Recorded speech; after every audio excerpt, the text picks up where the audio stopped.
예, 안녕하세요. 예, 방금 소개받은 장유순이라고 합니다.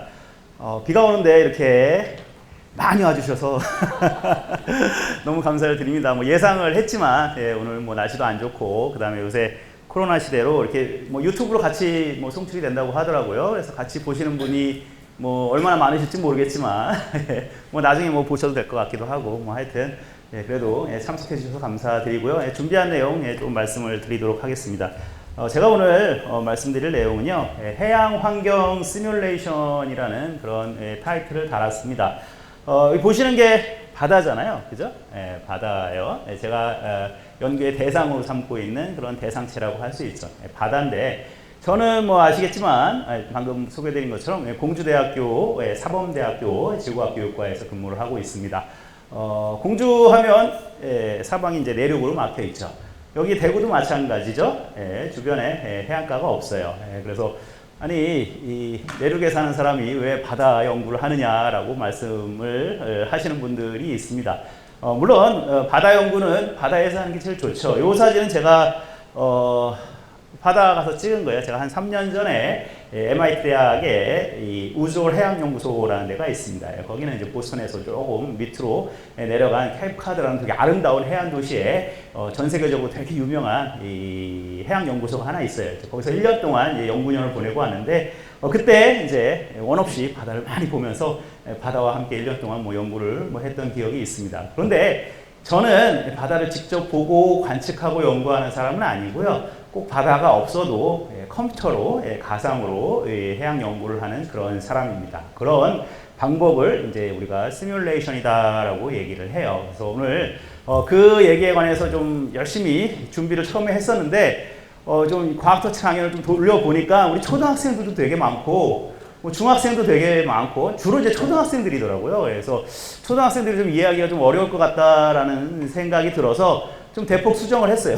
대폭 수정을 해서 조금 더 쉬운 방향으로 이제 먼저 얘기를 좀 쭉 해드리고 마지막에 이제 시뮬레이션에 관해서 좀 말씀을 드리도록 하겠습니다. 자, 요거는 뭐 블랙비치라는 뭐 이런 곳인데 참 뭐 지금 뭐 다시 가고 싶어요. 벌써 한 3, 4년 되긴 했는데 그렇습니다. 자, 오늘 여러분한테 크게 5가지 내용에 관해서 얘기를 해드릴게요. 한 1시간 정도 준비하라고 하셔가지고 적절히 배분해서 하겠습니다. 제가 첫 번째 해양학이란, 해양과학이란에 관해서 한번 여러분들께 간단히 소개를 해 드릴게요. 우리 중고등학교 때, 초등학교 때부터 해양학을 직접적으로 배우지는 않아요. 우리 이 한국에서는. 여러분들이 과학을 배우고, 그 다음에 고등학교 가면은 지구과학이라는 분야를 배우죠.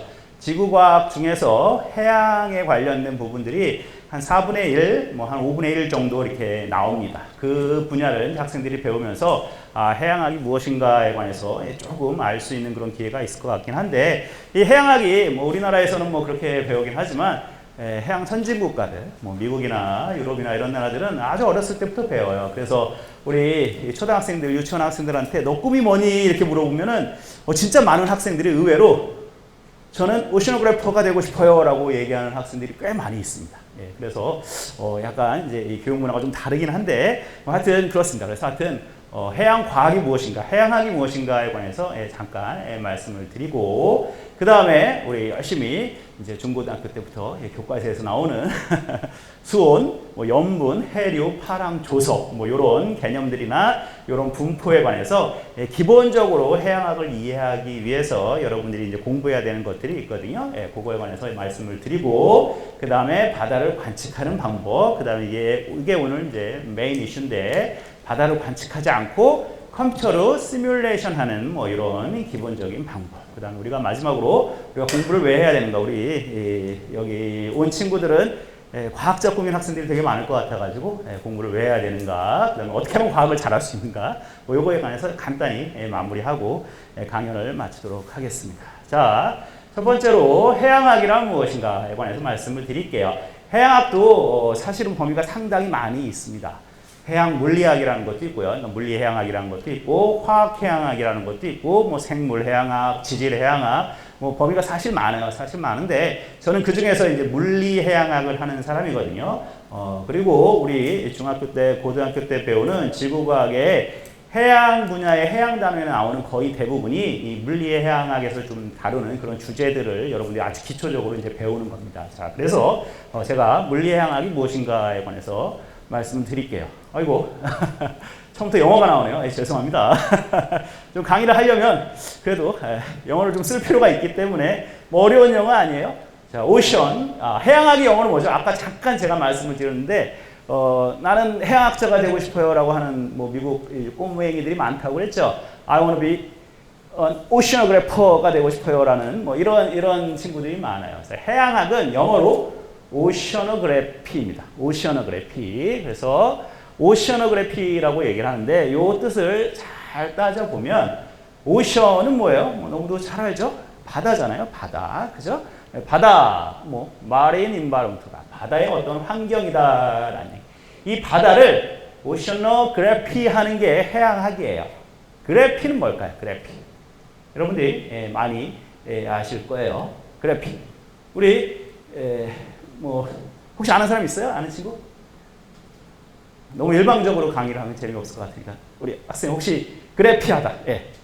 혹시 들어본 거 있어요? 우리 학생들이 좋아하는 뭐 브랜드 네임의 뭐 내셔널 지오그래피 뭐 이런 것도 있잖아요. 그죠? 지오그래피는 뭐죠? 혹시 지오그래피. 땅을 그리는 학문이에요. 지리학이라고 그러죠. 지오그래피. 그거랑 똑같은 개념이에요. 오션그래피는 바다를 그리는 학문이에요. 다른 게 아니고 해양학이 뭐 해양 과학이다라고 해서 오션 사이언스다라고도 하긴 하는데 그 어원을 살펴보면 오셔너그래피예요. 그래피. 그러니까 바다에서 일어나는 여러 가지 환경을 그리는 잘 그려내는 학문이 해양학이다라고 말씀을 드릴 수가 있습니다. 자, 그렇게 이 그래피라는 뜻에는 이 학문명에 달려있는 그래피라는 뜻에는 어떤 거를 디스크립티브 한다라는 얘기가 잘 그려야 되는데 어떻게 잘 그릴까요? 어떻게 예술적으로 그려야 잘 그리는 건가요? 뭔가 좀 과학적으로 그려야 되겠죠? 자, 그런데 일단 무엇을 그리나라는 걸 해봅시다. 해양에서 일어나는 여러 가지 환경들이 있는데 제가 하는 물리 해양학자들이 하는 그 다음에 여러분들이 이제 열심히 중고등학교 가서 배워야 되는 그런 것 중에서 해양에서 뭘 그리나 봤더니 자 이거는 우리 조금 뭐 어렵긴 하지만 우리 대학교 해양학을 전공하면 제일 처음 보는 물리해양학을 전공한 그런 책에 앞에 나와 있는 물리해양학의 정의에 관해서 쭉 나와 있는 서술입니다. 그걸 보시면 피지컬 오셔너그래피는 뭐를 디스크립션 하는데 템퍼러처랑 셀리니티랑 덴시티를 디스크립션 한다라고 딱 처음에 나와 있어요. 이게 그래피의 그냥 정의에 딱 이 합당한 얘기죠. 그러니까 어떤 걸 디스크립션 하냐 봤더니 수온. 수온이 뭐죠? 얼마나 바닷물이 따뜻하냐 차갑냐 뭐 이런 거예요. 자 그래서 수온을 그래피하는 학문. 뭐 아주 어려운 거 아닙니다. 바다의 수온 분포를 잘 그리는 게 물리해양학 중에서 수온을 연구하는 사람들이 하는 거예요. 자, 그 다음에 바다의 염분을 그래핑하는 거다라는 거예요. 염분을 디스크립션 하는 거예요. 자, 염분은 뭐죠? 그렇죠. 바닷물이 얼마나 짠가, 얼마나 싱거운가. 그죠? 조금 더 하면 거기 들어있는 어떤 염료의 양을 뭐 이렇게 정량적으로 나타나는 게 염분인데 하여튼 우리가 알고 있는 저기 사해바다 같은 것들은 너무 짠 바다고요. 그죠? 우리 뭐 양자강 앞에 있는 그런 바다들은 되게 싱거운 바다예요. 자, 그렇게 염분 분포를 잘 디스크립션 하는 게 이 해양학에서 하는 그런 분야입니다. 자, 그 다음에 또 하나 하는 게 밀도예요. 바다가 얼마나 같은 물이어도 무거운 물이 있고 가벼운 물이 있습니다. 그게 다 수온과 염분에 따라서 달라지긴 하는데 하여튼 바다의 어떤 밀도 분포를 그리는 그런 학문이 해양학의 한 분야이다라고 말씀을 드릴 수가 있습니다. 자, 그래서 오늘 뭐 이왕 왔으니까 우리 학생들이 왔으니까 해양학은 그 중에서 물리 해양학은 뭘 그리는 학문인데 바다의 어떤 환경을 그리는 학문인데 어떤 환경을 그리냐 봤더니 수온 환경을 그리는 거다. 그다음에 염분 환경을 그리는 거다. 그 다음에 어떤 밀도 환경을 그리는 거다라고 얘기를 할 수가 있고 그 다음에 여러분이 또 잘 알고 있는 바다 가면 뭐예요? 출렁출렁 치는 게 뭐야? 바람이 많이 불면 파도가 치죠. 그죠? 이런 파도의 운동 같은 거 그런 걸 이제 파랑이다라고 우리가 씨웨이브다라고 얘기하는데 어떤 해양에서 일어나는 이런 파랑을 그리는 학문입니다. 자, 그 다음에 또 해양학에서 또 연구하고 있는 게 조석이에요. 타이드. 이것도 여러분들이 많이 들어봤을 거예요. 우리나라 서해안에 가면 특히 조석간만의 차가 크다라는 거 알죠? 밀물, 썰물, 밀물, 썰물. 그렇죠? 하루에 2번 왔다 갔다 하는 그런 현상들. 그게 얼마나 해수면이 높이 올라가느냐, 낮아지느냐. 그죠? 그래서 어느 시간에 가장 높이 올라가느냐. 그러면 한 달 기준으로 언제 가장 더 높이 올라가느냐. 뭐 이런 거 연구하고 그런 현상들을 잘 그리는 것도 이 물리해양학의 한 분야이다라고 얘기를 할 수가 있습니다. 자, 그 다음에 또 중요한 게 또 이 커런트예요. 커런트. 아까 조석은 시간에 따라서 오르락 내리락 하는 거고, 그거에 따른 어떤 물의 흐름이 이제 밀물, 썰물 왔다 갔다 하는 건데, 시간에 따라서 이렇게 많이 바뀌는 게 아니라 연중 비슷한 방향으로 끊임없이 한 방향으로 잘 흐르는 그런 물의 흐름들이 있습니다. 그런 것들을 우리가 잘 알고 있는 해류라고 하죠. 자, 그래서 이런 해류의 이런 움직임들, 이런 것들도 잘 그리는 학문이 우리 피지컬 오셔너그래피에서 우리 같은 해양학자들이 연구하고 공부하고 있는 그런 분야입니다. 그 다음에 또 기타 등등. 우리가 여러분들이 잘 알고 있는 뭐 엘니뇨, 라니냐 이런 거 많이 들어봤죠? 예, 그런 것도 다 해양학자나 대기과학자들이 같이 협업해서 공부하고 있는 그런 대표적인 해양과 대기의 상호작용의 한 분야이기도 하고요. 그 다음에 좀 특별히 해양에서 빛이 어떻게 통과되는가, 해양에서 음파가 어떻게 전달이 되는가, 뭐 이런 것들도 상당히 중요하게 우리가 공부하고 있는 그런 분야입니다. 오늘 뭐 짧은 시간에 이걸 다 말씀드릴 수 없어요. 다 말씀드릴 수 없고, 간단히 뭐 수온, 영분, 뭐 파랑, 조석, 해류, 뭐 이 정도만 제가 잠깐 보여드리도록 하겠습니다. 자, 그래서 우리 해양학자들은 이거를 잘 그리려면 어떻게 해야 될까요? 얼마나 정확하게 그려야 되겠죠? 과학적으로 그려야 되는데, 그 방법이 제일 좋은 게 직접 가서 재는 거예요. 그죠? 온도를 직접 가서 재고, 염분을 직접 가서 재고, 밀도도 잴 수 있으면 재고, 해류도 어떻게 되는지 재고.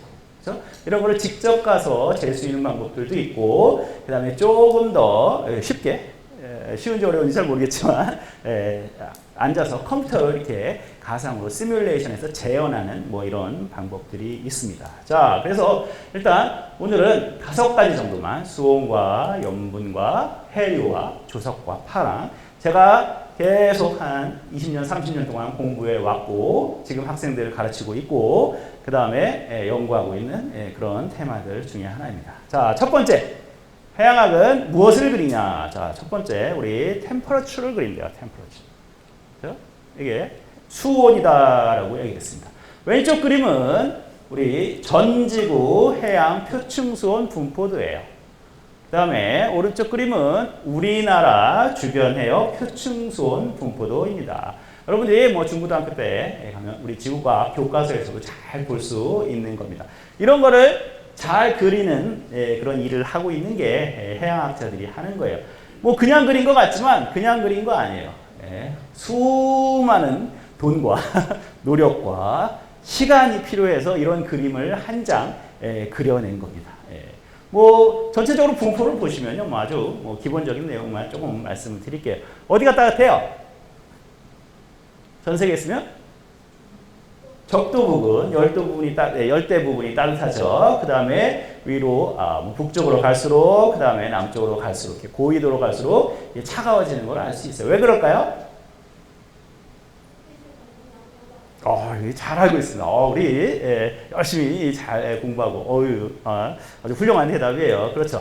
적도 부분에서는 이 짧은 면적에서 더 많은 태양 복사 에너지를 받고 있어요. 태양의 고도가 높고, 그다음에 통과하는 대기층의 두께도 얇고, 뭐 반사도도 작고, 뭐 여러 가지 대답을 더 할 수는 있겠지만, 가장 근본적으로 앞에 앉아 있는 학생이 잘 얘기해 준 것처럼 태양 복사 에너지, 태양 복사 햇빛을 받는 양이 적도에서는 당연히 많고, 극쪽으로 갈수록 이제 적어집니다. 자, 그런데 그러면 똑같이 이쪽에서 받는 양이나 이쪽에서 받는 양이나 똑같아요. 태양의 고도는 똑같은데 왜 요쪽이 요쪽보다 조금 더 높을까요? 여기 보시면 한 28도 정도 되는 것 같고, 여기는 한 26도 정도 되는 것 같네요. 같은 태평양이라도 서태평양이 동태평양보다 조금 더 온도가 높아요. 그거 왜 그럴까요?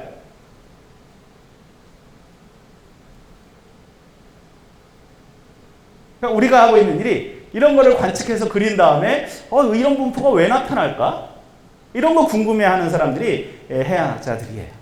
그래서 이거를 조금 과학적으로 합리적으로 잘 설명을 해내는 방법. 첫 번째 원인이 있을 것 같다. 뭐 때문일까? 아, 바람이 여기서 동쪽에서 서쪽으로 부는구나 라고 우리가 알 수 있어요. 우리가 알고 있어요. 그래서 동쪽에서 서쪽으로 부는 이런 무역풍에 의해 가지고 이것도 설명을 하면 길긴 하지만 이렇게 해수가 이렇게 쓸려서 일단 아주 쉽게 얘기를 하면 동쪽에서 따뜻한 물이 서쪽으로 잘 가요. 근데 여기에 어느 정도 이렇게 육지에서 약간 막혀 있기 때문에 서쪽에 이 따뜻한 물이 많이 모이게 됩니다. 그래서 이 태평양의 같은 위도대라도 서태평양이 동태평양보다 조금 더 온도가 높아요. 이런 거를 그럼 과연 이게 진짜일까? 이런 걸 확인하기 위해서는 어떻게 해야 될까요? 우리가 무역풍을 이번에는 좀 무역풍이 안 불게 해야지. 뭐 이렇게 딱 이렇게 컨트롤 할 수가 있나요? 자연 현상을? 우리가 신이 아닌 이상, 그죠? 내 마음대로 무역풍을 세게 했다가 약하게 했다가 이런 걸 못 하잖아요. 안 그러면 평생 무역풍이 강할 때, 약할 때를 우리가 기다려야 돼요. 그죠? 언제 강해질지, 언제 약해질지 이런 걸 잘 모를 수가 있기 때문에 그래서 우리가 컴퓨터로 가상의 바다를 만들어 놓고 가상의 바람을 불려서 무역풍이 있을 때 서태평양의 온도가 높아지는구나. 그럼 이번엔 무역풍을 없애볼까? 없애면 이렇게 온도 분포가 우리가 예상했던 것처럼 평평하게 될까? 이런 걸 마음대로 실험을 할 수가 있습니다. 그렇게 하는 게 시뮬레이션이라고 얘기를 할 수가 있어요. 그렇게 잘 하려면 이런 일단 이 참값을 알아야 되는 거예요. 참값을 알아야 되기 때문에 기본적으로 우리 지구상에서 수온의 분포가 어떻게 되어 있는지를 우리가 알아내는 과정이 일단 필요합니다. 자, 그래서 간단히 수온 분포를 말씀을 드렸고요. 자, 오른쪽에 우리나라 근처로 조금 더 자세히 보시면 조금 더 복잡하게 좀 그렸어요. 조금 자세히 그린 거예요. 자세히 그린 걸 살펴보시면 이렇게 남서쪽에서 북동쪽으로 이렇게 온도가 높아지는 걸 알 수 있어요. 자, 그 다음에 이렇게 조금 더 따뜻한 물이 이쪽으로 이렇게 흐르고 있는 걸 알 수 있는데 요건 이제 이따 보여드릴 이 해류. 그렇죠? 우리나라 주변을 아주 따뜻하고 염물이 높은 쿠로시오 해류라는 그런 해류가 이렇게 통과를 하고 있습니다. 자, 그런 해류에 의해서 이렇게 온도가 높고 이쪽으로 조금 이렇게 올라와 있죠? 온도가 그죠? 이렇게 나와 있는 것도 해류가 이쪽으로 이렇게 들어오기 때문에 그래요. 들어오기 때문에 그렇다라는 겁니다. 단순히 이 태양 복사 에너지에 의해서 햇빛을 많이 받는 게 바다가 뜨겁고 적게 받는 게 차갑다라고 얘기하면 이렇게 복잡한 구조를 다 설명을 할 수가 없어요. 이렇게 꾸불꾸불해지는 이게 이제 한 20년, 30년 평균 자료예요. 평균. 그죠? 바닷물의 이렇게 평균 자료인데 이게 아주 플랫하고 아주 스무드한 게 아니에요. 다 이렇게 구불구불하고 이렇게 되어 있는 건데 이런 분포 하나하나에도 상당히 중요하고 재미있는 과학적인 사실들이 많이 숨겨져 있습니다. 자, 이런 거를 우리가 연구하는 게 우리 해양학자들 특히 이제 수온을 연구하는 사람들이 하는 것이다라고 말씀을 드릴 수가 있네요.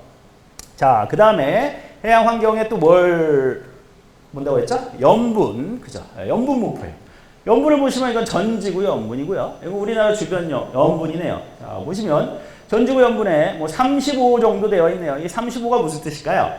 염분이 35다라는 얘기는 바닷물 1kg을 딱 떴을 때 거기에 순수한 물 빼고 녹아 있는 염료의 양, 그죠? 염화 나트륨이라든지 염화 마그네슘이라든지 이런 것들이 녹아 있는 그람수예요. 그람수. 1kg에 약 35g 정도의 짠맛을 내는 쓴맛을 내는 그런 덤띵이 있다라는 걸 보시면 됩니다. 자, 그래서 효충 분포를 보시면 우리나라 전지구 평균 염분은 약 35 정도 돼요. 35, 36. 요 정도 된다라는 걸 볼 수 있습니다. 보시면 이것도 신기한 게 되게 많이 있어요. 자, 보시면 여기는 적도보다는 이게 조금 더 높네요. 그죠? 적도는 조금 더 염분이 낮아요. 왜 그럴까요? 이런 것도 다 어떤 과학적인 이유가 있겠죠. 적도에는 비가 많이 오잖아요. 비가 많이 온다라는 얘기입니다. 온도가 따뜻하니까 구름이 많이 생겨서 거기서 비가 많이 와요. 비가 많이 오면 당연히 어떻게 될까요? 같은 1kg에 순수하게 있는 물의 양이 훨씬 많아지겠죠? 상대적으로 물의 양이 많아지니까 어떻게 되는 거예요? 싱거워지는 거잖아요, 바다가. 싱거워진다라는 얘기입니다. 싱거운 바다가 또 어디 있을까요? 뭐 이런 데 많이 있네요. 이런 데. 우리나라 황해안 뭐 이런 데. 뭐 이런 데 좀 싱거운 바다들이 있어요. 뭐 이런 데. 이런 바다들은 왜 싱겁죠?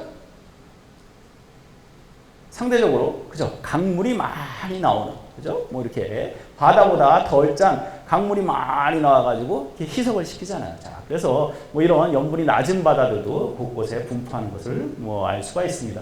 또 자세히 살펴보면 뭐 말할 게 뭐 3박 4일 동안 이것만 보고 말할 수도 있어요. 자, 태평양보다 대서양이 어때요? 염분이 높죠. 그죠? 여기 한 36, 37 뭐 이렇게 되는데 여기는 35, 36 정도 되는데 1염분 차이가 뭐 그렇게 중요한가요? 상당히 중요해요. 상당히 중요합니다. 저희 해양학자들한테는. 자, 그래서 대서양은 왜 태평양보다 염분이 높을까? 뭐 이런 생각도 여러 가지 할 수도 있고 뭐 여러 가지 얘기를 뭐 이것으로 할 수가 있습니다. 자, 우리나라 근처도 보면 딱 알 수 있어요. 우리나라 서해바다 보세요. 염분이 얼마예요? 32, 뭐, 이 정도 왔다 갔다 하네요. 그런데 동해바다는 33.5 이상, 34 이상 이렇게 되네요. 올 여름에 여러분들이 물놀이 가시면 서해바다에 가서 한번 바닷물 한번 맛보고 동해바다 갈 게 있으면 동해바다 한번 딱 맛보세요. 자, 그러면서 이제 엄마 아빠한테 얘기를 하는 거야. 뭐라고 얘기하면 될까요? 이게 동해바다 물이 염분이 더 높아요. 뭐 이런 식으로 여러분이 느낄 수 있을지는 모르겠지만 자, 요 정도도 우리가 상식적으로 과학적으로 알고 있으면 좋을 것 같습니다. 왜 동해바다가 높을까요? 아까 말한 거랑 비슷한 원리예요. 우리나라 강물이 주로 어느 쪽으로 가죠? 그죠? 서해바다로 가죠. 강물이 서해바다로 많이 빠져나가기 때문에 서해바다가 좀 덜 짜다라고 여러분들이 생각을 하실 수가 있습니다. 자, 그래서 이런 거를 가지고 열심히 좀 더 정확한 그림을 그려내는 이런 사람들이 기본적으로 해양학자들이 하는 일이다라고 여러분들이 보시면 될 것 같습니다. 자, 그 다음에 수온염분 말고 그 다음에 전 세계 바다에 끊임없이 흐르는 여러 가지 복잡한 해류들이 있습니다. 자, 아까 얘기한 뭐 예를 들어서 같은 태평양에도 서태평양이 동태평양보다 좀 온도가 높다라고 얘기한 게 이런 북적도 해류들, 남적도 해류들이 동쪽에서 서쪽으로 끊임없이 흐르면서 따뜻한 물을 이렇게 서쪽으로 계속 나릅니다. 그 다음에 서쪽으로 온 그런 해류들은 여기 이제 주로 인도네시아 이런 거에 막혀 있기 때문에 북쪽, 남쪽으로 내려가요. 그래서 이렇게 북쪽으로 올라간 해류를 이 쿠로시오 해류다라고 얘기를 하고 이 쿠로시오 해류가 우리나라에 상당히 중요한 영향을 미치는 그런 해류예요. 쿠로시오 해류가 강해졌을 때, 쿠로시오 해류가 약해졌을 때 이거에 따라서 우리나라가 얼마나 바닷물이 더 따뜻해지냐, 더 차가워지냐, 염분이 높아지냐, 염분이 낮아지냐 이거에 따라서 또 뭐가 달라질까요? 어떤 물고기가 더 많아지느냐, 그죠? 어떤 물고기가 더 적어지느냐 이렇게 어민들 이런 생계도 상당히 중요한 역할을 하고 그것뿐만이 아니라 날씨가 더 더워질 수도 있고요. 날씨가 더 추워질 수도 있고 이런 기후변화나 날씨 변화에도 이런 해류의 강도, 뭐 해류의 방향 이런 거에 따라서도 상당히 많이 컨트롤 되기 때문에 이 해류가 그때그때 어떻게 흐르는지 이런 것들도 계속 조사하고 연구하는 사람들이 해양학자다라는 얘기입니다.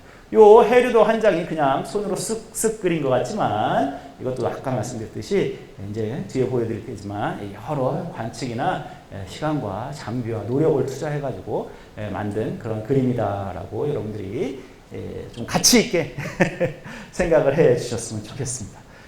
이거 왜 선이 두 개예요? 뭐 3개, 4개 그리면 안 돼요? 5개 그리면 안 돼요? 이런 것도 사실 다 이유가 있어요. 다 따지고 보면은 이유가 있습니다. 자, 그런 것들 여러분들이 한번 뭐 이렇습니다. 자, 그 다음에 우리나라 근처의 해류네요. 우리나라 근처 해류도 여기서는 전지구 해류는 지금 우리나라 그렸어요? 안 그렸죠? 뭐 여기까지 복잡하게 그릴 수 없으니까 따로 떼어내서 우리나라 근처 해류를 한번 봅시다. 아까 얘기한 쿠로시오 해류가 있네요. 쿠로시오 해류가 있고 쿠로시오 해류로부터 자 이렇게 여기가 무슨 해류라고 했어요? 나일류, 따뜻하고 염분이 높은 그런 해류다라고 했습니다. 얘네들이 이쪽으로 와가지고 우리나라 동해에 주로 많이 들어가고 그 다음에 황해로도 들어갔다 나왔다 뭐 이런 겁니다. 자, 뭐 점선으로 그린 것도 있고 뭐 이렇게 굵게 그린 것도 있네요. 무슨 차이가 있을까요? 이런 것도 뭐 그냥 내가 그리고 싶어서 그런 게 아니라 이런 것도 최근에 이 우리 해양학회, 뭐 지구학회에서 큰 프로젝트를 하셔가지고 여러 박사님들이랑 교수님들이랑 뭐 연구원님들이 이걸 다시 다 그린 거예요. 새롭게. 이거 그리는데 한 3년, 4년 걸렸어요. 워낙에 의견이 다양하셔가지고. 그래서 다양하다 못해 이렇게 점선으로 그린 건 뭘까요? 항상 얘가 일로 흐르는 건 아니에요. 그죠? 흘렀다가 안 흘렀다가 할 때도 있고, 위로 오르락 내리락 할 때도 있고, 물론 얘도 항상 이 패스로 흐르는 건 아니에요. 좀 변동하긴 하지만, 그래도 뭐 요 정도는 뭐 평균이라고 볼 수 있어 라고 얘기를 하지만, 얘네들 같은 경우는 이렇게 평균으로 이렇게 실선으로 이가 되게 힘들어서, 뭐 해마다 조금 바뀌기도 하고, 뭐 그렇습니다. 뭐 이런 것들 때문에 이제 점선으로 그리기도 해요. 하여튼, 이렇게 나름대로 복잡한 해류라고 볼 수 있지만, 이게 가장 단순화시킨 거예요. 우리가 해류도 교육용 해류들을 만든 겁니다. 해양학회에서 여러 중고등학생들을 위해서 교육용으로 한번 그려보자라고 해서 교육용으로 국립해양조사원과 뭐 여러 교수님들이 이렇게 만든 겁니다. 그래서 뭐 이것도 잘 보면 이렇게 나가는 흐름들 뭐 이런 거 다 그려놨죠. 뭐 이런 거 하나하나 할 때도 한 몇 시간, 몇 방, 며칠 이렇게 디스커션 하면서 이렇게 그리기도 합니다.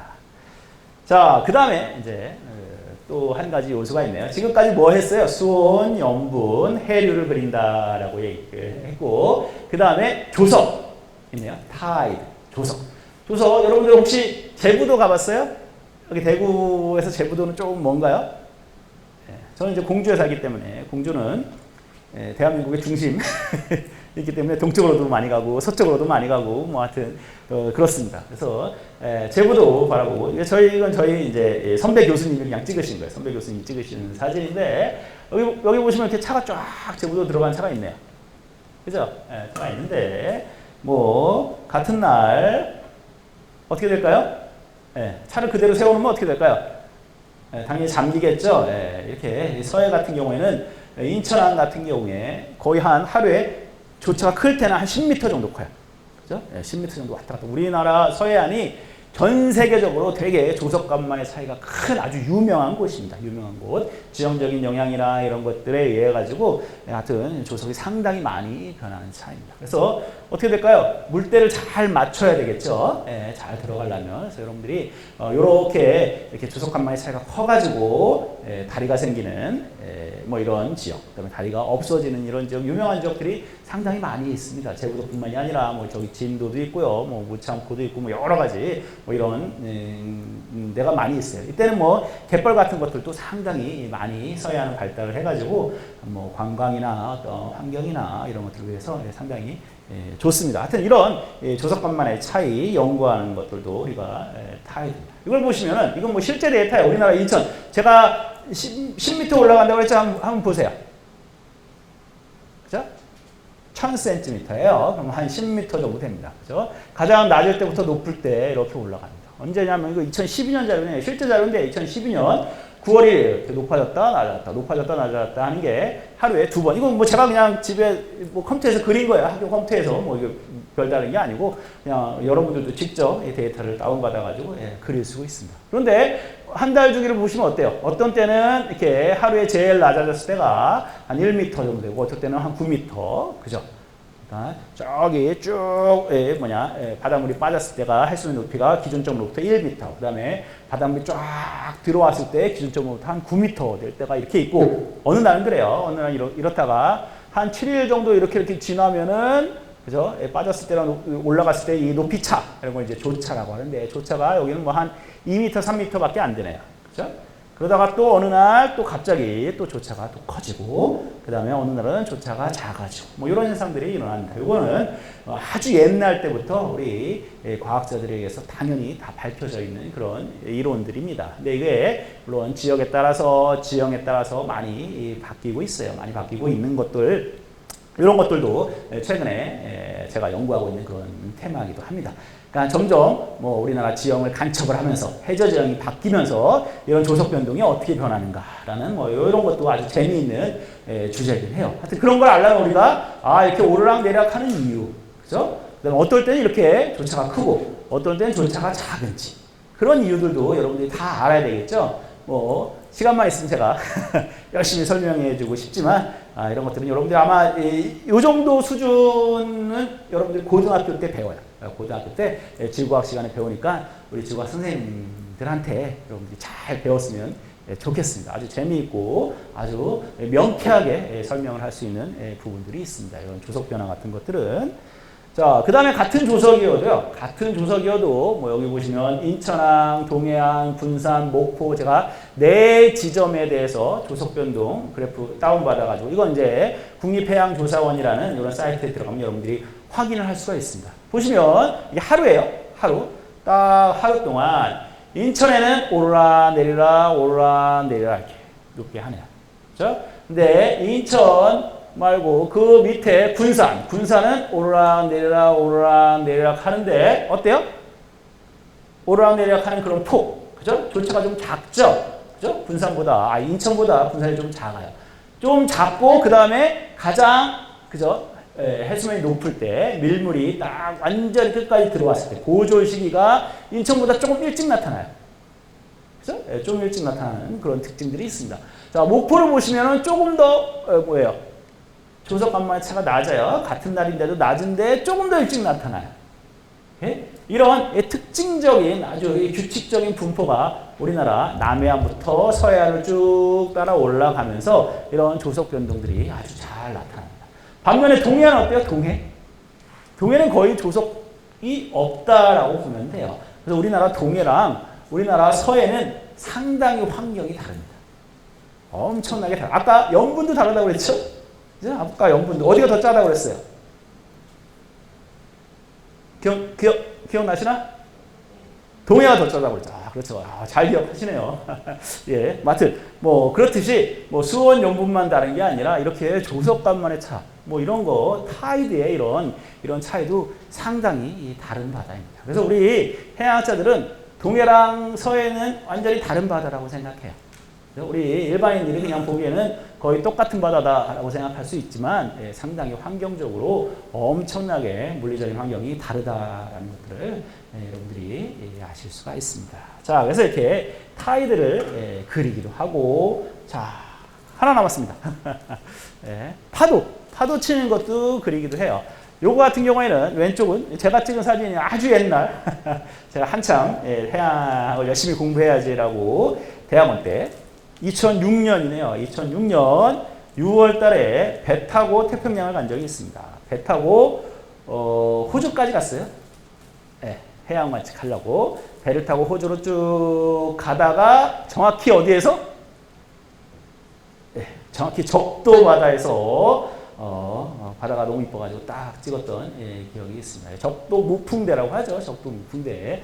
요거보다 훨씬 더 하여튼 이렇게 아주 잔잔한 이런 바다가 있고요. 그다음에 같은 파랑이라도 태평양을 한 달 갔다 왔어요. 거의 한 달 갔다 왔는데 그 다음 달 거의 다음 달 또 울릉도 근처에 해양 탐사를 나갔습니다. 이때는 상당히 날씨가 안 좋아가지고 이렇게 모양이 뾰족한 이런 큰 해파를 만나가지고 멀미를 뭐 거의 일주일 동안 한 적도 있습니다. 자, 이렇게 한번 보여드릴까요?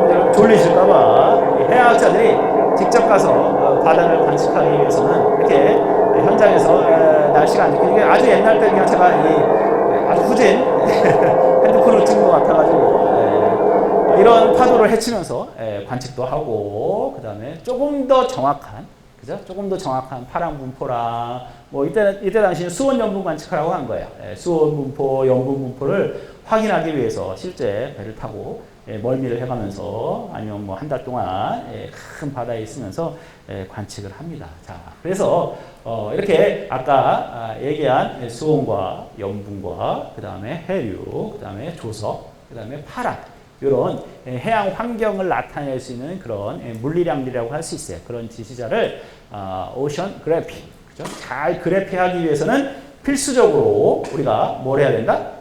관측을 해야 돼요. 관측을 해야 되기 때문에 이번 세션에서는 관측에 대해서 잠깐 또 말씀을 드리도록 하겠습니다. 관측은 진짜 옛날 때부터 물론 시작되긴 했지만 관측 기계 중에서 가장 우리가 쉽게 알 수 있는 게 난생 채수기 같은 게 있어요. 바닷물의 온도를 우리가 표층만 궁금한 게 아니에요. 10m 내려갔을 때, 100m 내려갔을 때, 200m 내려갔을 때, 500m 내려갔을 때, 아니면 저기 심해 바닷물의 온도가 몇 도가 될까 이렇게 되게 궁금하잖아요. 그래서 직접 여러 가지 방법으로 관측을 하는데 가장 옛날에 썼던 방법이 직접 바닷물을 뜨는 거예요.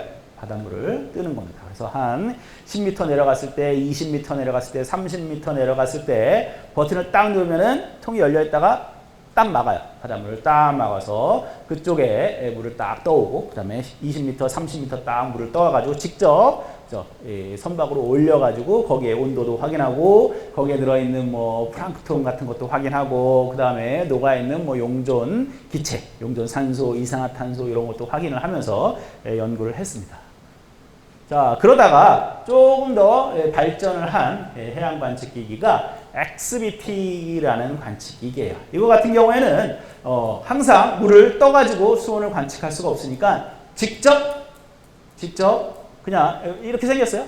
포탄처럼 생겼습니다. 이렇게 생겨가지고 직접 내가 이거 사실 뭐 시간이 조금 있으니까 이거 같은 경우에는 직접 과학자가 가서 관측을 안 해도 돼요. 그러니까 큰 뭐 예를 들어서 무역을 하는 그런 컨테이너 선이나 이런 데 이렇게 달아요. 이렇게 달아가지고 내가 원하는 뭐 위도 몇 도, 경도 몇 도의 그 선원분들한테 여기에 뭐 이렇게 버튼 하나 눌러주시면 얘가 퓨 이렇게 떨어져요. 퓨 떨어지면서 자동으로 수온을 관측을 해가지고 여기 데이터 로그에 딱 이렇게 기록을 합니다. 그래서 예전에 주로 이게 정기적으로 선박이 운행하던 요런 선박에 요런 XBT라는 이런 장치를 매달아 가지고 하나씩 원하는 지점에 툭툭 버튼을 눌러서 뚝 떨어뜨려요. 떨어뜨리는데 이게 떨어지면 어떻게 될까요? 이게 뭐 영어로 쓰면 expandable이라고 해요. expandable이라는 얘기는 일회용. 버리는 거예요, 바다에 버리고. 뭐 나중에는 해양 쓰레기가 되겠죠. 해양 쓰레기가 됐을 텐데 뭐 바다는 엄청나게 거대하니까 초창기에 뭐 요 정도. 하여튼 관측기기는 일회용으로 관측을 하기 위해서 이런 기기들을 계속 투하를 하면서 표층부터 원하고자 하는 주로 한 700m 정도까지 관측을 했던 뭐 이런 기계들입니다. 아직까지 사용이 되고는 있습니다. 일부 아직까지 사용이 되고 있지만 초창기에 해양의 수온 분포를 재기 위해서 아주 중요하게 사용되었던 그런 기계입니다.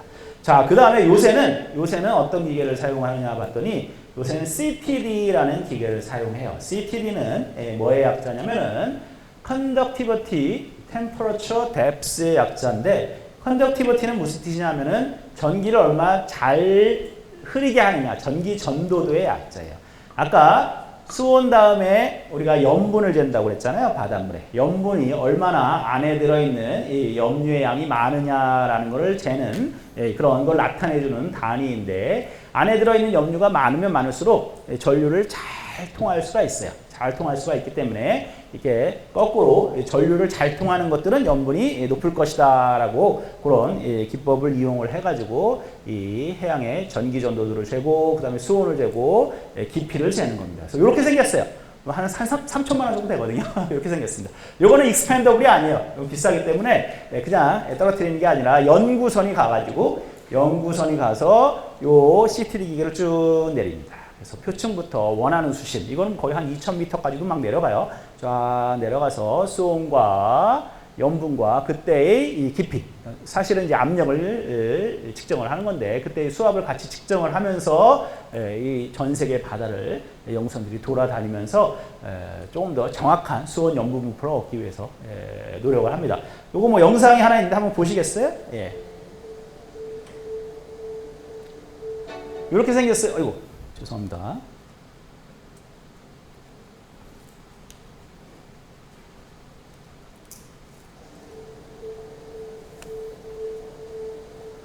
이 겉에 있는 것들은 물을 CTD is the primary 제가 tool 자막을 못 to 봐서 measure physics and the physical characteristics of the water. 물을 담는 거고, 아까 이제 CTD가 나오네요. 염분, 수온과 깊이를 재는 거죠. 바다에 쭉 There 떨어뜨립니다. are multiple sensors on a CTD.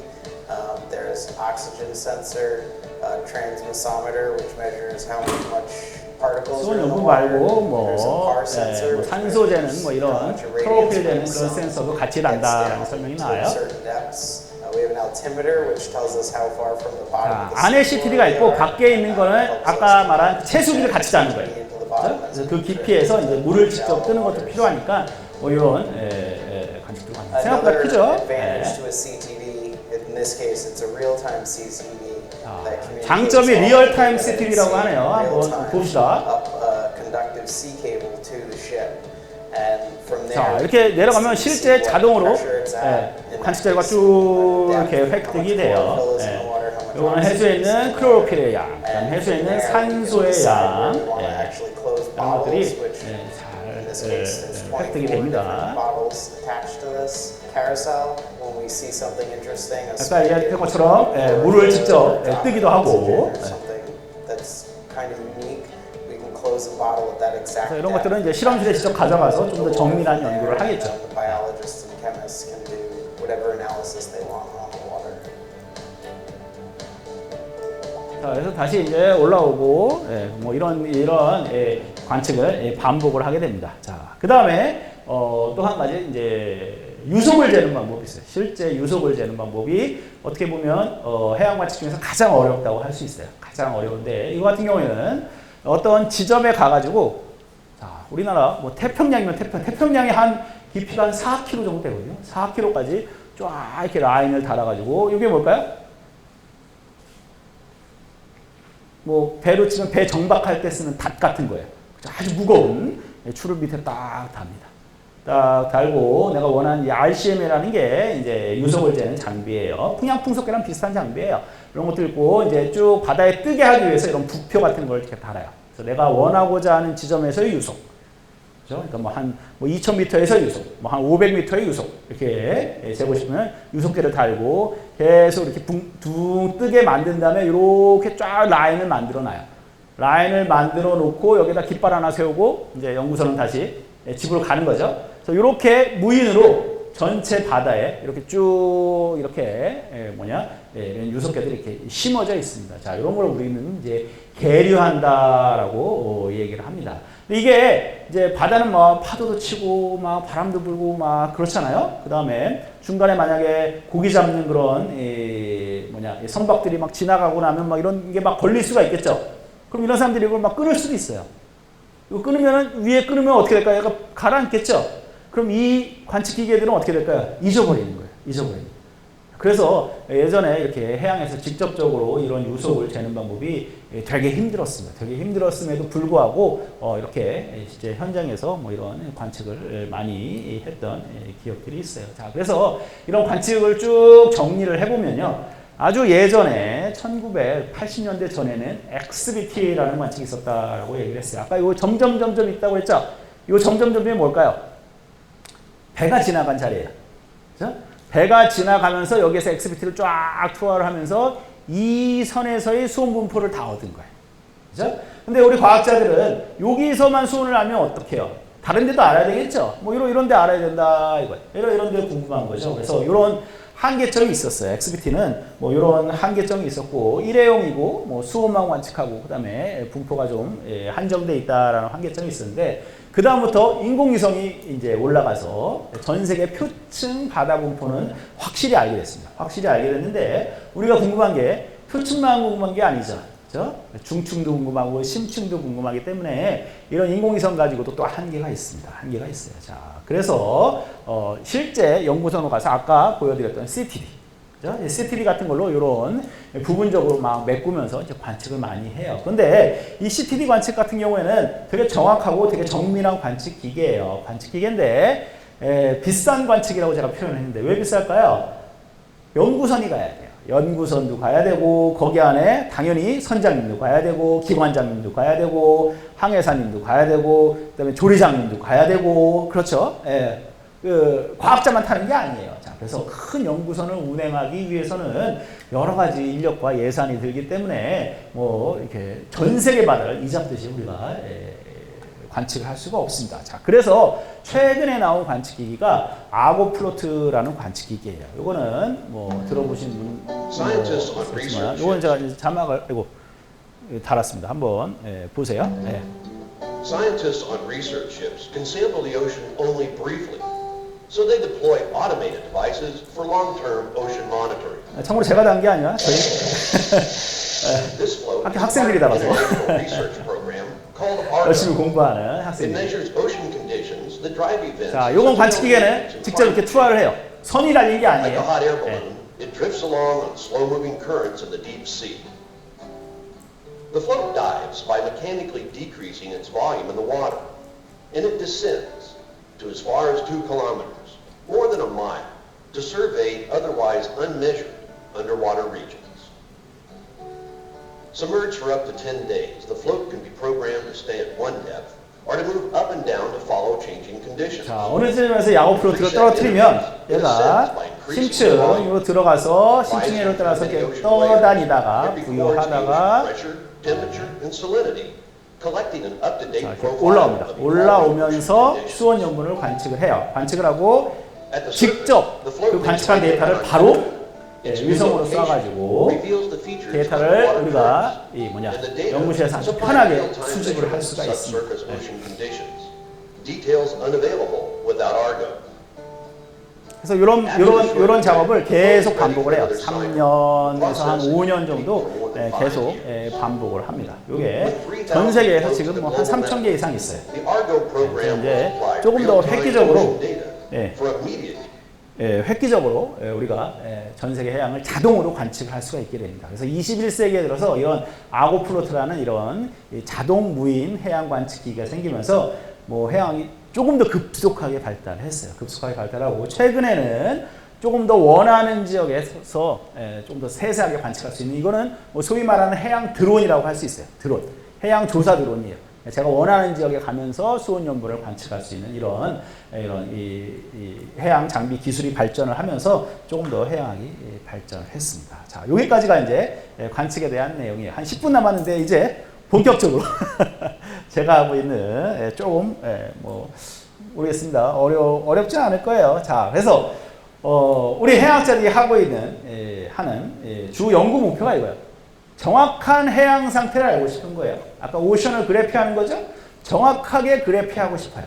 정확하게 그래피해야지 내일의 오션을 프리딕션 할 수 있습니다. 예측을 할 수 있어요.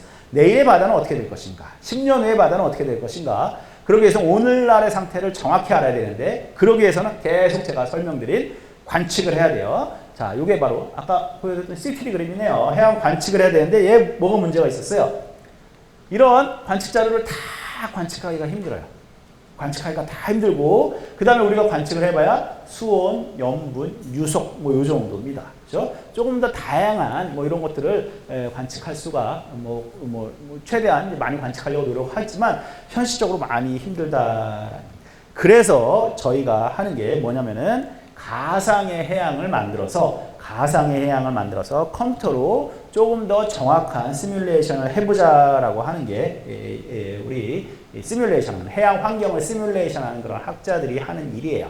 자, 제가 공주대학교 지구과학교육과에서 학생들 지구과학을 가르치고 있어요. 되게 재밌는 과목이긴 한데 자, 지구과학의 특징을 한번 말씀을 드리면요. 지구과학은 누가 뭐래도 기초과학이에요. 물리, 화학, 생물, 지구과학처럼 기초적인 수학적인 지식, 물리적인 지식, 화학적인 그런 지식들이 다 갖춰져 있어가지고 기초적으로 자연 현상을 과학적으로 이해하는 그런 학문이라고 얘기를 할 수가 있습니다. 자, 그 다음에 제가 지금 오늘 얘기한 건 해양 환경이죠. 해양 환경뿐만이 아니라 우리 지표면의 환경, 그 다음에 대기의 환경, 그 다음에 전체 환경 같은 것들을 이해하고자 하는 어떤 환경과학의 성격을 가지고 있고 지구과학은 뭐 다른 과목보다 조금 더 차별이 있으면은 종합과학이라고 얘기할 수가 있습니다. 약간의 응용과학적인 성격도 물론 가지고 있습니다. 조금 더 어려운 얘기를 하면 지구과학은 다른 과목과 확실하게 구분되는 그런 특징이 있어요. 어떤 특징이 있냐면 첫 번째, 우리 지구과학자들은 되게 다양한 시공간적인 규모의 현상을 연구를 합니다. 제가 해양학자지만 저 같은 해양학자는 큰 해양 대순환을 연구하는 사람이 있고요. 아주 작은 연안에서의 순환을 연구하는 사람들도 있고 파도치는 파랑의 뭐 이런 걸 연구하는 사람들도 있고요. 그다음에 아주 다양합니다. 오케이? 그래서 아주 다양한 시공간적인 규모를 연구를 하고 그 다음이 중요한 겁니다. 우리는 접근 불가능한 것을 탐구의 대상으로 삼을 때가 많이 있습니다. 물론 뭐 다른 과목도 뭐 비슷하긴 하지만 아주 쉬운 예를 들면 뭐 예를 들어서 물리학자나 뭐 화학자나 뭐 생물학자 이렇게 현미경 보고 뭐 이런 거 보잖아요. 실제 관측할 수가 있잖아요.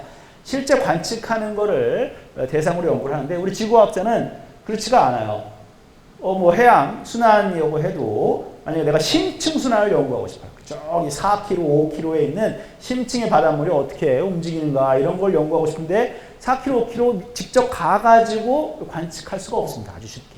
그죠? 그래서 이런 접근 불가능한 그런 현상에 대해서 연구를 하는 사람들이 되게 많이 있습니다. 꼭 해양학뿐만이 아니라 뭐 아주 쉽게 태풍 연구하시는 분, 뭐 토네이도 연구하시는 분, 이런 분들, 뭐 조금 더 쉽게 우주 연구하시는 분들. 그죠? 예, 접근 불가능한 그런 것들을 연구를 하고 그 다음에 통제 불가능한 걸 연구를 해요. 아까 얘기한 것처럼 아까 무역풍이 부는데 그죠? 그것 때문에 뭐 서쪽 바닷물이 높아질 것이다라고 얘기를 했는데 내가 마음대로 무역풍을 왔다 갔다 할 수 없잖아요. 그죠? 그 다음에 아주 저같이 대규모 순환을 연구하는 사람들은 이 순환의 아주 근본적인 원인이 지구자전 효과예요. 지구가 돌고 있기 때문에 우리가 같이 지구에서 돌면서 대상체를 바라보기 때문에 조금 운동의 변화가 생겨요. 운동의 변화가 생기는데 이게 과연 지구자전의 효과인가 아닌가 이런 걸 연구하려면 지구자전을 멈춰보면 되잖아요. 멈춰볼 수가 없잖아요. 그죠? 내가 같이 지구에서 돌면서 그죠? 그 환경을 같이 느끼면서 공부를 하는 사람이기 때문에 내가 뭔가를 통제 변이를 놓을 수가 없는 그런 특징들이 있습니다. 자, 그래서 이런 접근 불가능하고 통제 불가능한 거를 우리가 연구를 하기 때문에 복잡한데 그거를 조금 해소하기 위해서 내가 좀 가상의 지구를 만들어서 가상의 바다를 만들어서 내가 좀 바다를 접근해보고 컴퓨터로 내가 좀 바다를 통제를 해보자라고 한 아이디어에서 출발을 한 게 수치 모델링이라고 얘기를 할 수가 있습니다. 1980년대 아주 처음 물론 수치 모델은 대기과학에서 당연히 먼저 발달을 했어요. 해양을 예측하는 것보다 날씨를 예측하는 게 훨씬 사람들한테 급한 일이잖아요. 그래서 그런데 조금 더 날씨를 정확하게 예측을 하려면 해양을 잘 예측을 해야 돼요. 그래서 일기예보가 잘 맞으려면 해양 예보를 잘 해야 돼요. 그래서 예전에는 바다를 이렇게 한 개 층으로 놓고 일기예보를 같이 했는데 요즘에는 바다를 이렇게 복잡하게 놓고 얘기를 합니다. 제가 개인적으로 시뮬레이션 하는 그런 모델은 바다가 60개 층으로 되어 있어요. 60개 층으로 되어 있는데 우리 중고등학교 학생들이 배우는 바다는 3개 층이에요. 혼합층, 수온약층, 심해층 뭐 이렇게 중고등학교는 이렇게 배우긴 하는데 하여튼 연구자에 따라서 바다를 이렇게 잘게 쪼갤 수가 있습니다. 자, 이거를 쪼갠 거를 우리가 유체 운동을 이해하기 위한 이 운동 방정식, 원시 방정식이라는 게 있습니다. 이 방정식에 넣어서 푸는 건데 간단히 샘플로 말씀을 드릴게요. 요거는 뭐 우리가 알고 있는 방정식이긴 하지만 제가 이걸 준비했다가 우리 초등학생들한테 좀 어려울 것 같아가지고 지금 앞에 서두를 길게 얘기했습니다. 뭐 이런 게 있어요. 어떤 물질의 농도가 C가 있어요. 뭐 어떤 물질 C가 있는데 이게 시간에 따라서 C의 농도가 변한대요. 변한데 점점 감소하는 거예요. 요만큼 감소한다. 그러면은 이 시간에 따른 C의 농도 변화는 어떻게 될까? 요게 그냥 방정식이에요. 그죠? 방정식. 이 K는 어떤 상수값이고요. 변동하는 그런, 어떤 이 상수값으로 놓을 수 있으면 그냥 모르는 농도 하나예요. 시간에 따라 모르는 농도 하나인데 시간에 따라 변하는 비율이 이제 비례한다라고 하면은 이걸 그대로 풀 수 있어요. 방정식을.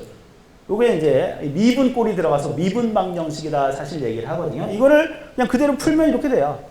C는 그죠? 이런 익스포넨셜 함수, 이렇게 감소하는 건데 이걸 그래프로 그려보면 뭐 이렇습니다. 쭉 이렇게 감소하는 꼴이 되는 거예요. C의 만약에 초기 농도를 100이라고 하고 얘가 처음엔 100이었는데 요 공식에 의해서 이렇게 쭉쭉쭉 감소한다라는 게 이렇게 풀려요. 바로. 수학자들이 그냥 풀면 돼요. 꼭 수학자가 아니라 그냥 일반 이공계 대학생이면 충분히 풀 수 있는 겁니다. 이렇게 풀 수 있어요.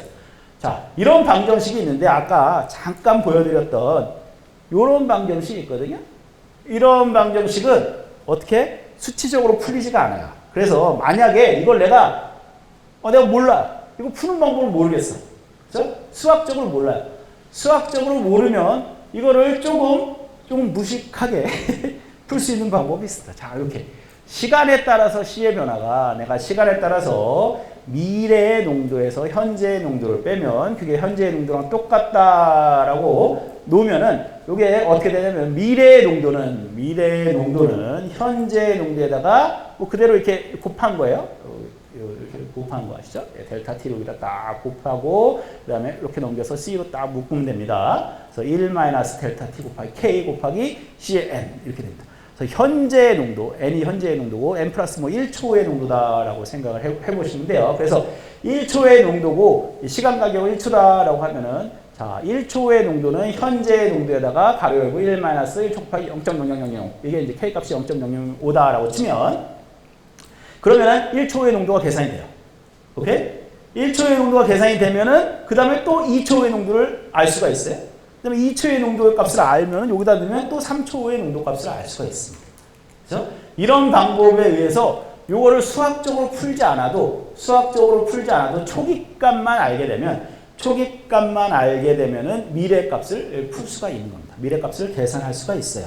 자, 그래서 이 계산하는 방법이 뭐 조금 수치적인 방법에 따라 조금 이제 몇 가지 방법들이 있는데 이거를 제가 실제 계산을 해봤어요. 아주 간단하게 그냥 해봤더니 요 검정색 라인이 아까 수학적으로 푼 방법이에요. 수학적으로 푼 방법이고 뭐 빨간색, 주황색, 뭐 보라색, 파란색 라인이 조금 다양한 수치적인 방법으로 푼 겁니다. 수치적인 방법으로 푼 방법들인데 거의 비슷하죠? 거의 비슷하게 된다라는 얘기입니다. 그래서 요거와 같은 원리로 우리가 알고 있는 지구 유체 운동을 해석하는 여러 가지 방법들이 있습니다. 요건 이제 운동 방정식이라고 하는데 요게 이제 뉴턴의 법칙에서부터 나와요. 뉴턴의 법칙에서부터 나오는데 뉴턴의 법칙도 나옵니다. 뉴턴의 법칙도 나오는데 그 다음 연도에 그러니까 그 다음 미래의 속도 변화는 뭐예요? 어떤 힘으로 쓸 수가 있거든요. 그 힘 다양한 힘으로 쓸 수 있는데 이것도 똑같이 이렇게 사용할 수가 있습니다. 그렇죠? 이 식을 우리가 그냥 수학적으로 풀면은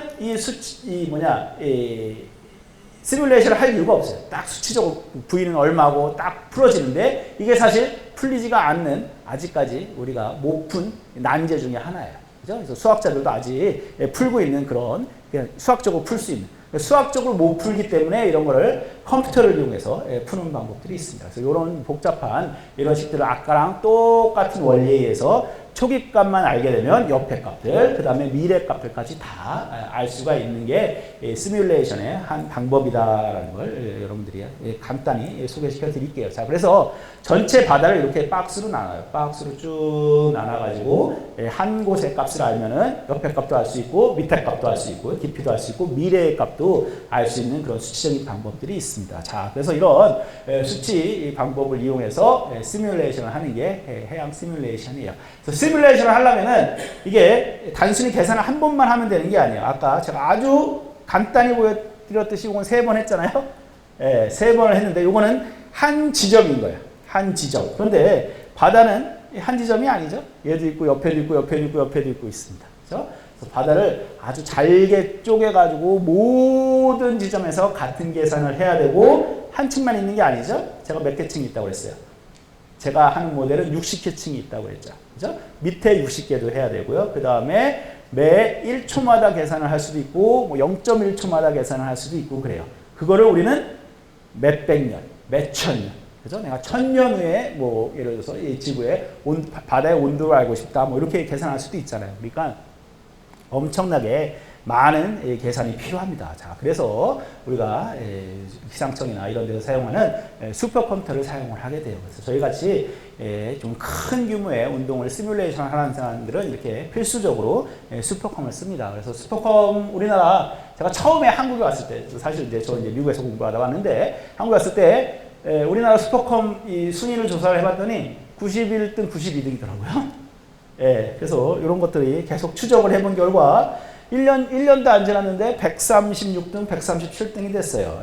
그래서 그 다음에 또 봤더니 216등, 217등이었어요. 우리나라가 거의 10등 안에 드는 선진국인데 이렇게 과학기술을 쓰는 이런 계산기 성능은 상당히 안 좋잖아요. 자, 그래서 이제 기상청이 이제 2015년에 새로 샀죠. 슈퍼컴퓨터 사가지고 그 당시 이제 29등, 30등 뭐 다시 기록했습니다. 이제 이게 거의 1년, 2년 지나면은 이 컴퓨터 성능이 아주 급속도로 발전하기 때문에 계속 뭐 안 좋아지게 돼요. 그래서 우리가 슈퍼컴 같은 것들을 계속 잘 사용을 해야 됩니다. 자, 그래서 이런 것들을 사용해서 공부하는 여러 가지 이 학자들이 있습니다. 제가 프린스턴 연구소에서 근무를 했었는데 프린스턴 하면 이제 아인슈타인 이 연구하셨던 곳이에요. 연구하셨던 곳인데 거기에서 이런 유체 이 운동을 연구하시는 아주 훌륭한 학자님들이 되게 많으세요. 그 중에서 한 분만 제가 소개시켜드리면 재작년에 노벨 물리학상을 받으신 분이에요. 스크로 마나베 박사님이시라는 분인데 이분께서 이 수치 모델링 예전에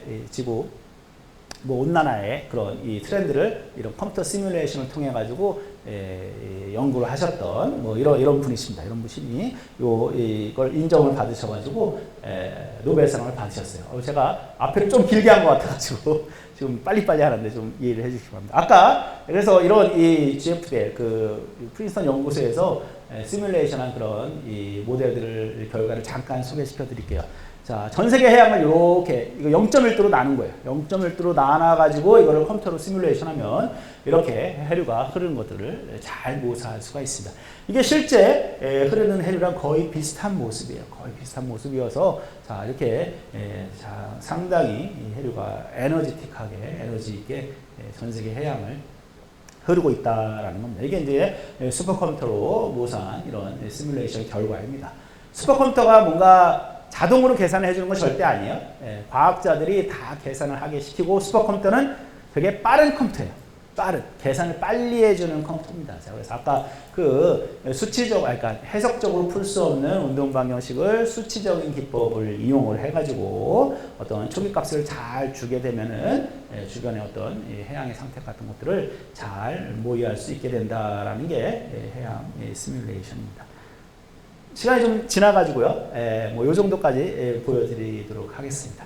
자, 그 다음에 우리가 해양학을 배우는 이유 이런 것들은 여러분들이 제가 좀 시간 관계상 제가 사실 과학터치 강연이 처음은 아니에요. 처음은 아니고 예전에도 이제 몇 번 했으니까 제가 혹시 강연 영상 같은 거 찾아보시면은 예전에 제일 처음에 이런 우리가 해양학을 배우는 이유 이런 거 강연한 기억들이 있는 것 같습니다. 그래서 그런 걸 좀 참고하시면 될 것 같습니다. 이 정도로 해서 뭐 짧게나마 마치도록 하겠습니다. 예, 감사합니다. 예.